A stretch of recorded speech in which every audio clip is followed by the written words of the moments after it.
I'm way more hyped up for the next chapter than I was initially. Just when I finished chapter 76, I was like, okay, cool. We're gonna see some like new mysterious character or somebody you already seen is gonna show back up or whoever it could be. I had some theories on who initially that shrouded figure was that Ferris saw, and my initial thoughts is like, okay, well, it could be the Grand White Priestess or a new member of the Moonlit Beauty Gods. And then I even had a theory that it could be Anna, but I'm not going to go too much into that just because that's a theory. That's a whole video discussion that I'm going to get to eventually, probably within the next week or so. And I don't want to go too much into it because I don't want to spoil it. But when I was rereading the chapter, I realized I think it's Suzaku because the thing about the White Priestess, the Grand White Priestess, and a new Moonlit Beauty God would be, why would they just destroy the Whiteout Village? It'd be, there could easily be a reason. It's just, currently unknown by the readers. Like, maybe she's like, oh, well, because Ferris turned on her, Celine sent one of her Moonlit Beauty Gods to go attack the Whiteout Village. But if you look at the panel, the panel where it shows the silhouette, you just see like part of what I assume is hair, like tied up in the back, kind of like Suzaku's. You don't see anything above the nose, and you don't see like that whole hair bit that's near his ear. It's all covered up. So obviously, like the intentional setup for that silhouette is to hide any distinguishing features.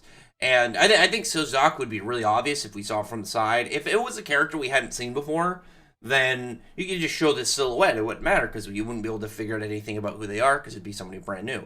But on top of that, you can actually kind of see in the panel, you can see part of where his collar is, like part of where the collar on his shirt is. But on top of that, you can also see what I assume is like the part in his robe that is kind of elevated upwards at the elbow because he's got one arm.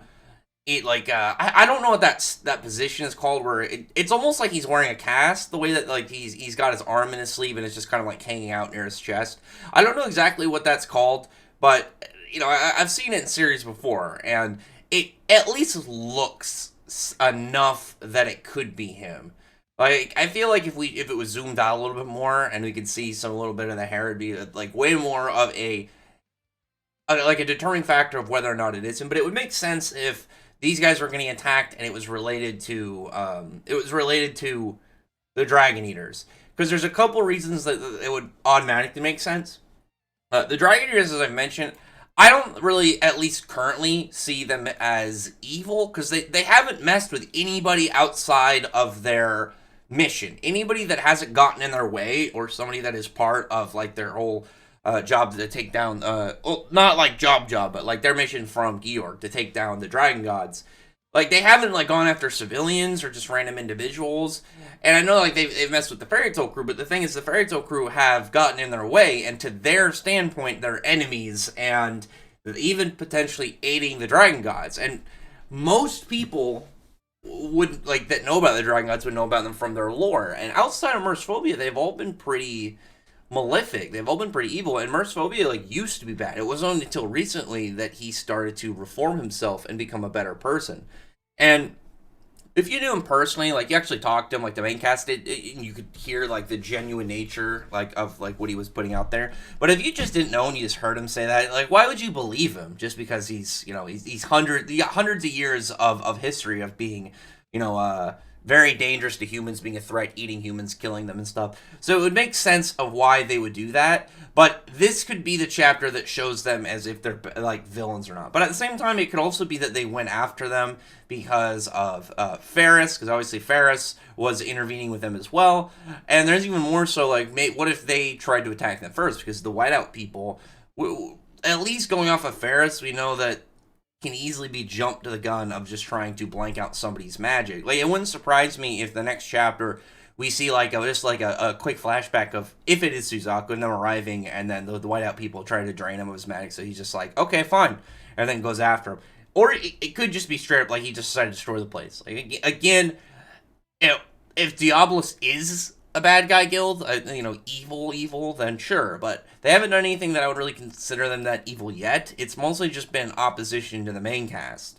And I don't know. I had a weird stance on Diabolos since they showed up because I think Mishima is keeping them very hostile in appearance, but hasn't done anything to make them outright evil yet. Because usually when it comes to like if he wants to make a bad guy, he's fine with having them just be scummy. I mean, like we saw, like Alderaan getting up, he ended up having his whole cult of followers like assimilated into his body. Like all those people, women, children, everybody in all 5 cities of Drasil just absorbed, gone.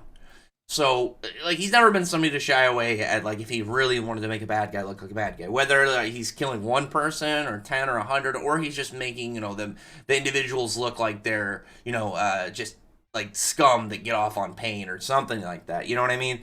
But I am really interested to see where exactly the mystery of who it was that attacked the Whiteout Village is revealed to be. Because like I've seen people upset with like the stuff with Selene and the yokai, but I mean like it was a subplot, and the whole point was that it abruptly ended, and Selene is not happy about it. It was a Selene moment set up by Selene. Like it was a very Selene heavy focused part, and I'm more happy. Like as much as I would have loved to see Yokai Urza fight or whatever Gray's advanced abilities are in Elantir, I think fleshing out Selene is more important than just kind of getting a flashier as a fight with in her yokai form, which form's cool as hell looking though. I will give that for 100%. At least we got to see it. Or Gray, Gray getting his abilities because we're gonna get Gray's abilities eventually anyway and stuff. But Selene as a villain has been very frequent in this arc, and she's been having really good moments since her introduction. I've been very happy about that. I've been voiced that since this arc started, how much I've enjoyed Selene being active in her arc, instead of it just being like every couple chapters we get a glimpse of Selene doing something. But, like I said, the big thing in the next chapter is whoever the silhouette is. Because when I was like doing my initial thoughts, like I said, when I had my initial theories on who it was like, okay, cool, we're going to see that next chapter. When I realized, I personally think it's Suzaku after just looking at the silhouette and what I would consider Mishima doing what he can to make sure it's not shown. Mishima and Ueda are making sure that there's no distinguishable features shown from that silhouette. But I think it's Suzaku just based on the small amount of things we do see. Like, if you go back and look at it, like anybody who's made it this far in the video, like this is the last thing I'm going to say. If you look at it again, you look at like where the hair seems to be. You don't see anything about the earring. It's cut right up at the nose. It's right around where like Suzaku would have his hair like in front of his face, and then the part where it's like on the side of his face. There's nothing that would determine who this is just based off of this bit. But there are small clues that I think, at least in the idea of what we have right now, relate to Suzaku. It could easily be somebody else. And I could be wrong. But based off of that, and also on top of like the stuff I just mentioned already, like he's got a very sharp looking nose and chin, so it would fit into the way that it's set up at the end. But we'll see. We'll see where it goes. Like what's today? Thursday, so we got another 12 days until a new chapter. So I'll be hyped until then, obviously, and I'll be hyped probably long after the chapter comes out, and hyped for whatever comes after that. But until then, like I'm gonna sit on this theory. This is my theory for and prediction for the next chapter. Like I'm actually happy about it because I've been wanting to see Suzaku in action. Like, even if it is Suzaku, if we just get to see him draw his sword, or maybe he does have like a cool line, or even just like a technique, I'll be happy. Like if it is Suzaku in the next chapter, I'm hoping we at least get something from him. I just imagine like the idea of him like drawing his sword, swinging it, and then Ferris maybe getting like.